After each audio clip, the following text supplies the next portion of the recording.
tous et bienvenue sur Hashtag Protestant 2.0. On est mercredi le 26 août. Je suis heureuse de vous retrouver pour cette dernière semaine du mois d'août ensemble. Et je suis avec Esther. Merci de nous accueillir. Bonjour Barbara, vous êtes les bienvenus. Merci. Alors on se retrouve dans un magnifique endroit. On ne vous dira pas où c'est car c'est à vous aujourd'hui encore de découvrir où nous nous trouvons. En tout cas, on est parti en Alsace du Nord à la découverte d'un des magnifiques lieux aussi de nos communautés. Alors, as-tu déjà un indice à nous proposer?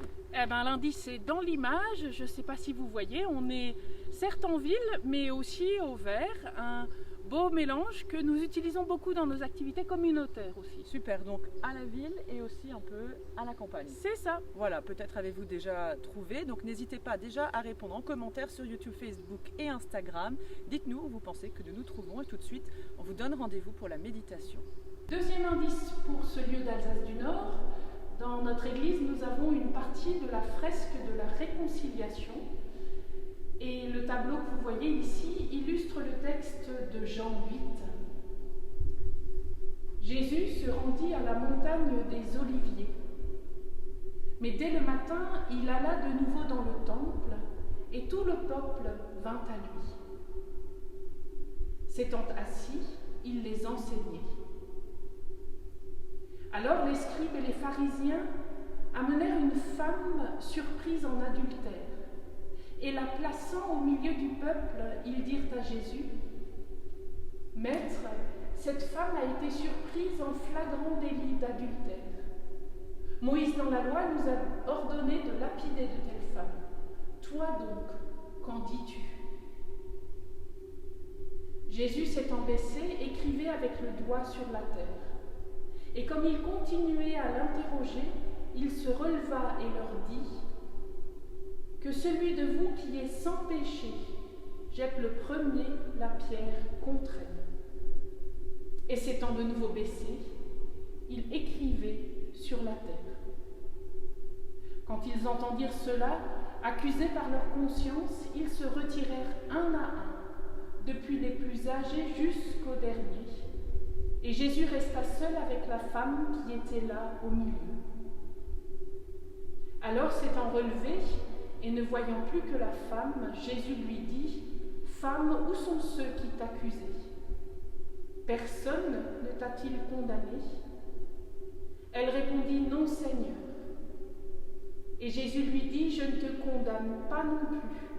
Va et ne pêche plus. » Il n'est pas facile de se dresser contre une majorité. Parfois, nous avons envie de prendre la loi pour nous et de dire que, eh bien oui, nous avons raison, et nous nous saisissons de pierres pour les jeter, parfois trop facilement, vers tous ceux qui nous entourent. Dans ce texte proposé aujourd'hui, dans la lecture continue, Jésus oblige chacun des détracteurs de la femme à se mettre au clair avec sa propre conscience, à retrouver sa propre individualité, à interroger sa propre relation à Dieu et aux autres.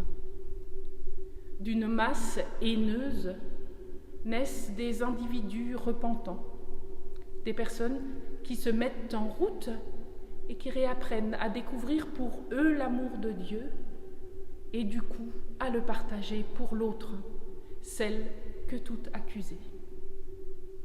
Que le Seigneur, par sa lumière, vous accorde cette visibilité intérieure et vous ouvre à la grandeur de sa miséricorde.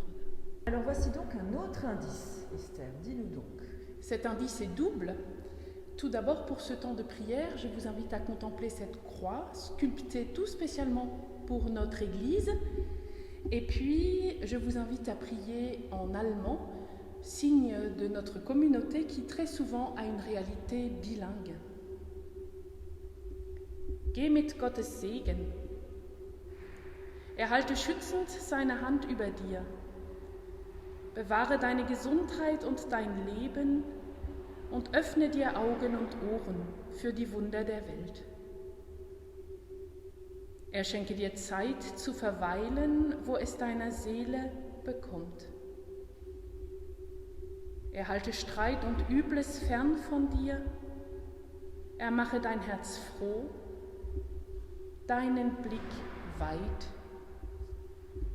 Der Herr bewahre dich und schenke uns ein glückliches Wiedersehen. Amen.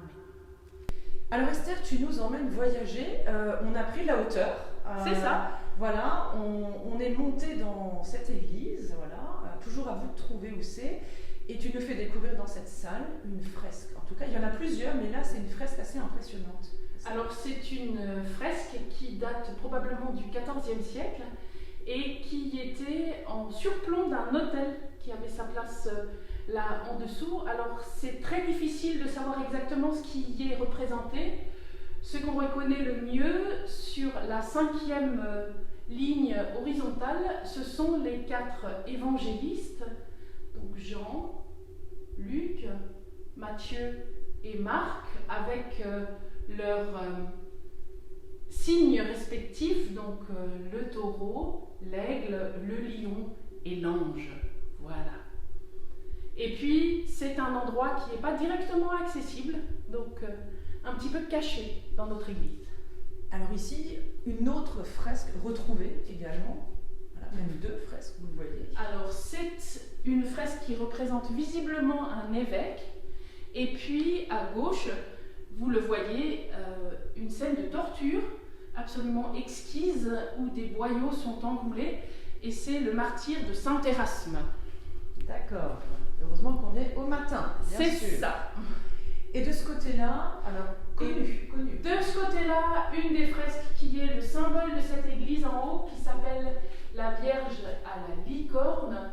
Alors, c'est une image très typique du Moyen-Âge, où on pensait que les licornes ne s'approchaient que de réalités très très pures, d'où le nom de ce tableau, la Vierge à la licorne.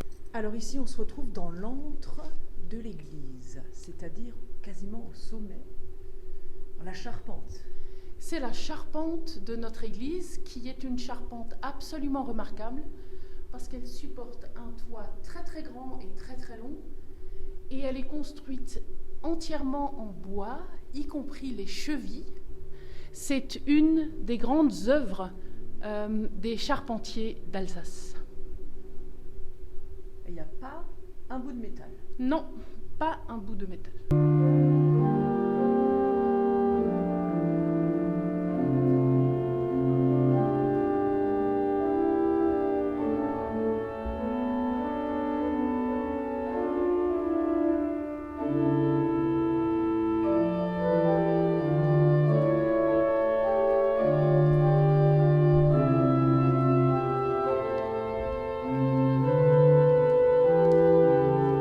On se retrouve maintenant pour terminer ce moment de méditation. Merci à toi Esther de nous avoir accueillis. Vous entendez encore un dernier indice.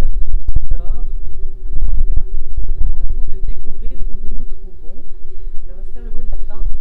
Eh bien, je vous souhaite une fin de journée bénie. Merci d'être venu nous voir et puis au plaisir de vous voir en vrai dans notre belle petite ville Auvers et dans notre belle église. Alors n'hésitez pas à répondre en commentaire sur Instagram, Facebook et YouTube sur #protestant 2.0. On se donne rendez-vous pour la dernière dimanche vidéo à 11h avec une méditation proposée par un collègue de notre union d'église. Et n'oubliez pas, il y a encore quelques méditations et petits-déj. Ça c'est le matin et on se retrouvera à Mittesheim. On vous dit à bientôt. À bientôt!